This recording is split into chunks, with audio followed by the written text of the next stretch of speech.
my name is Eric Andreasen. I'm an associate producer with Junction Point Studios and Disney Interactive, and this is Disney Epic Mickey. So Disney Epic Mickey is a game that takes place in a world called Wasteland. Wasteland is a world populated by characters that have sort of been forgotten over time, as well as maybe rough drafts or alternate versions of characters that were never actually put into full production. What we're looking at right now is Ventureland. It's sort of our version of Adventureland from the Disneyland park. You'll see some things reminiscent of things from the park. For example, we have a Swiss Family Robinson tree house. There's a tiki room. And, you know, there's a clock tower there that's reminiscent of something you might see at the Pirates of the Caribbean ride. So everything in Wasteland is made primarily of two materials. We have this bright, vibrant, colorful material, which we call toon. And that is stuff that can be affected by paint and thinner. All this dull, drab material you see is inert, and that cannot be affected by the paint and thinner. So all of our 2D 2D cutscenes, we basically tried to bring the storyboard to life. Walt Disney, to my knowledge, was the first person to ever use storyboards. So that's just one more element of Disney history we really want to bring and show everybody, because they're now used in all feature films. Even some authors use them. So it's a pretty important piece of history, and we just tried to bring that to life here. So Smee is telling us that we've got a little bit of a trouble if we want to keep moving forward in the game.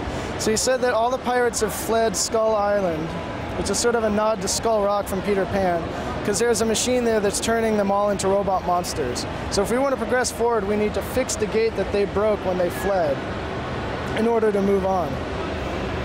So he's also asked if we wouldn't mind doing him a favor and taking care of that machine. But that is a completely optional quest that we don't have to do. So one of the things that we've kind of revealed since E3 is the first half of the intro. So we've known that Mickey finds himself in this strange land, and he doesn't really know what it is. He never knew this existed. He doesn't know how it works, and frankly, he doesn't really care. He just wants to get back home. And so as he spends more time in Wasteland, he starts to learn, though, that the majority of this world's problems are the results of a mistake that he made.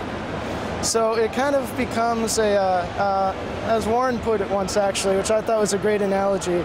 If you envision that you're a fireman on your way to put out a fire, and on the way someone stops and says, "Help, my kitten's in a tree." Do you stop and help them, or do you just go forward and get the job done, that this is a bigger thing here to me? So this game's really about what type of a hero you're going to make Mickey Mouse.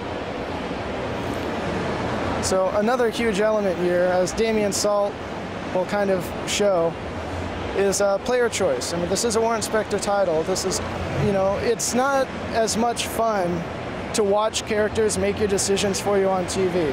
It's a lot more fun if, when presented with a choice, you get to make that choice. So Damien there has fallen in love with Henrietta. She's an actual character from the 30s, so we've left her in her black and white. And he's fallen in love with her, but he doesn't really know how to woo the woman. So she says she likes flowers, fresh air, doesn't like pirate stink. Damien says, "I think women like ice cream." So when it comes time to help them out later, that's a very small choice, but it is one that will change the way the game plays.